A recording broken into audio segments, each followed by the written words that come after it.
ظہور قدسی، صبح سعادت، زندگی خواب ہے اور بہت سے خواب سچ مچ زندگی بن جاتے ہیں۔ ہر کسی کو ایسے سچے خواب دکھائی نہیں دیتے۔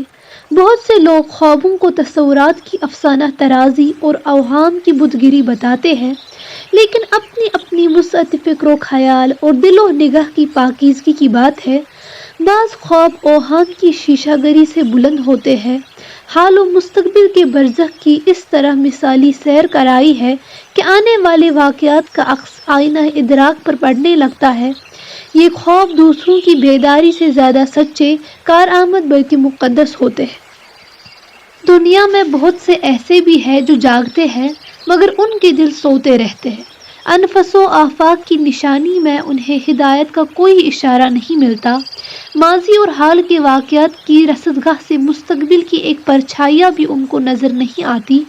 ساری زندگی بے خبری میں گزر جاتی ہے مگر کچھ سعید روحیں عالم خواب میں بھی بیداری کی نعمتوں سے بہرمند ہوتی ہے اور مستقبل ان کے سامنے آپ ہی آپ آ کھڑا ہوتا ہے۔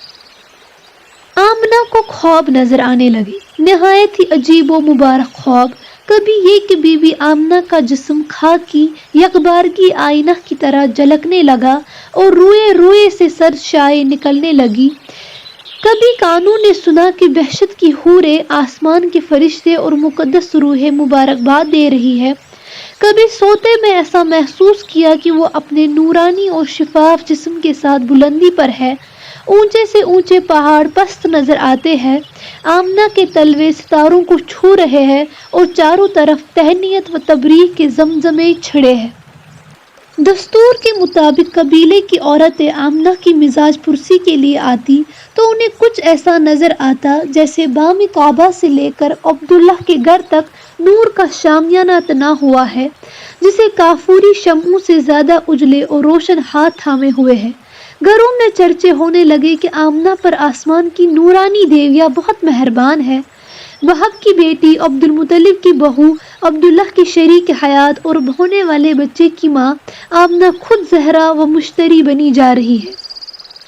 اے لو، ستارے زمین پر جھک آئے، یہ آج کیا ہو رہا ہے؟ عبداللہ کی پھوپھی نے کہا۔ میں بھی یہی دیکھ رہی ہوں کہ جتنی روشن یہ پچھلی رات ہے اتنے اجلے تو دن بھی نہیں ہوتے، ایک بوڑھی عورت نے جواب دیا۔ معبد اور یہ خنک ہوائیں، بعد صبح گاہی کے جھونکے، نسیم سحری کی اٹکلیاں، در و دیوار جھومے جا رہے ہیں۔ طائف کے سبززاروں اور باغیچوں کی بھی میں نے صبح دیکھی ہے، پر آج کی صبح تو سب سے زیادہ عجیب ہے، اور خوشبو کی لپٹیں جیسے یمن کا تمام عطر جمع کر کے کسی نے چھڑک دیا ہے۔ کاش اس رات کی صبح نہ ہوتی اور ہم سدا یہی منظر دیکھتے رہتے، تیسری عورت نے دوپٹے کا آنچل موڑتے ہوئے کہا۔ قریش کے جن گھرانوں میں لوگ آج جلد اٹھ بیٹھتے تھے وہ اپنے بتوں کو تھامتے تھامتے اور اٹھاتے اٹھاتے تھک جاتے تھے، مگر بت کسی طرح کھڑے رہنے کے لیے تیار نہ تھے۔ ان کی پیشانیاں آپ ہی آپ سجدے میں جھکی جا رہی تھی۔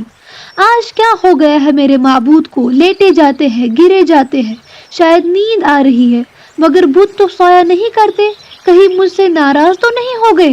لاؤ پھر ایک بار خلوص عقیدت سے سجدہ کرو۔ بوڑھے قریشی نے بت کو دیوار کے سہارے کھڑا کر کے سجدہ کیا اور پھر جو سر اٹھایا تو بت کا ماتھا بھی خاک پر رکھا تھا۔ اتنے میں ایک عورت دوڑتی ہوئی آئی اور بوڑھے کا ہاتھ تھام کر بولی، میرے ساتھ چل کر دیکھو، فریسے کا معبود، ظہیر کا حاجت روا، قبیس کا بت اور خود میرا خدا سب کے سب خاک پر پیشانی کے پل گرے پڑے ہیں۔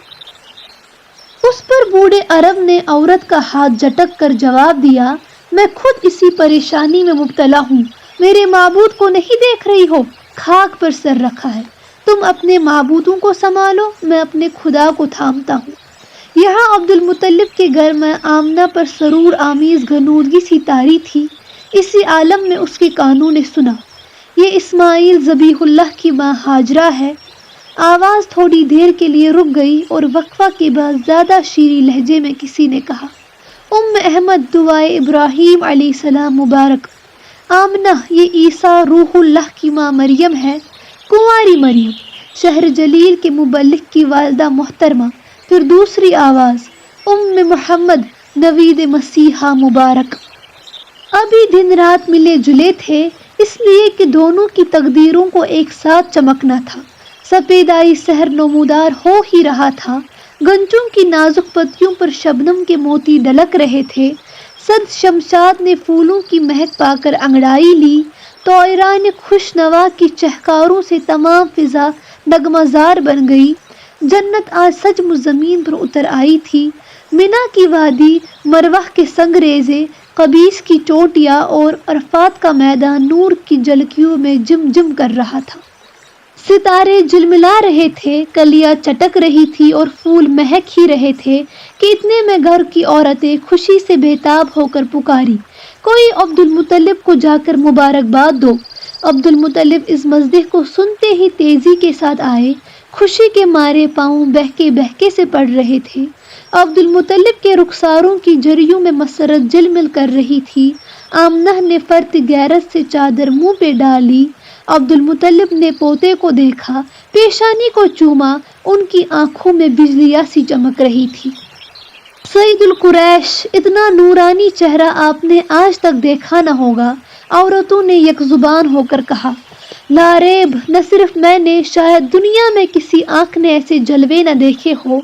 چاند، سورج، کہکشاں، کوس و قزح، پھول، گھنچے، حیران ہوں کہ کس چیز سے اس نونہال کے چہرے کو تشبیہ دوں۔ اس کے حسن و جمال کے سامنے تو یہ سب پھیکے اور بے رنگ ہے، اور یہ باتیں مجھ سے محبت نہیں کہلوا رہی ہے، یہ حقیقت ہے جو عبد المطلب کی زبان سے آپ ہی آپ بول رہی ہے۔ عبد المطلب کے جواب پر عورتوں میں باہم سرگوشیاں ہونے لگی، جیسے کوئی اپنے دل کی بات کہنا بھی چاہے اور کسی سبب سے کھل کر نہ کہہ سکے۔ کیا سرگوشیاں ہو رہی ہے؟ اچھا، گیت گانا چاہتی ہو؟ میں چلا جاؤں، مجھ بوڑھے کے سامنے دف بجاتے ہوئے شرم آتی ہوگی۔ عبد المطلب کے کہنے پر عورتیں بولی، یا ابا عبداللہ، رات ہم نے اپنی آنکھوں سے جو کیفیت دیکھی ہے، اگر کسی کے سامنے بیان کرے تو لوگ کہیں گے کہ یہ عورتیں دیوانی ہو گئی ہے، کسی نے ان پر جادو کر دیا ہے، ان کے دماغ میں خلل آ گیا ہے۔ رات کا سماں لفظوں میں ادا نہیں ہو سکتا، وہ دیکھنے ہی کی چیز تھی، کہنے کی نہیں، اور کوئی کہنا بھی چاہے تو وہ کیفیتیں لفظوں میں کہاں سما سکے گی۔ عبد المطلب نے مسکرا کر جانا چاہا۔ ابن عبداللہ کہا کرے اس ہاشمی نونہال کو، ایک خاتون نے دریافت کیا۔ اچھا، نام کی طرف اشارہ ہے، بہت خوب۔ عبداللہ کے لختے جگر اور آمنہ کے نور نظر کا نام ہم نے رکھا، احمد، اور ہاں محمد بھی۔ تمام دنیا میں تعریف کی جائے گی میرے چاند کی۔ فضا میں مان ایک دھیما سا غیبی نغمہ گونجا، زمینوں میں ہی نہیں آسمانوں میں بھی اس کی حمد و ثنا کے نغمے بلند ہوں گے۔ عبد المطلب کا جواب سن کر آمنہ کے ہونٹوں پر مسکراہٹ کھیلنے لگی، جیسے اس کی دل کی بات عبد المطلب کی زبان پر آ گئی۔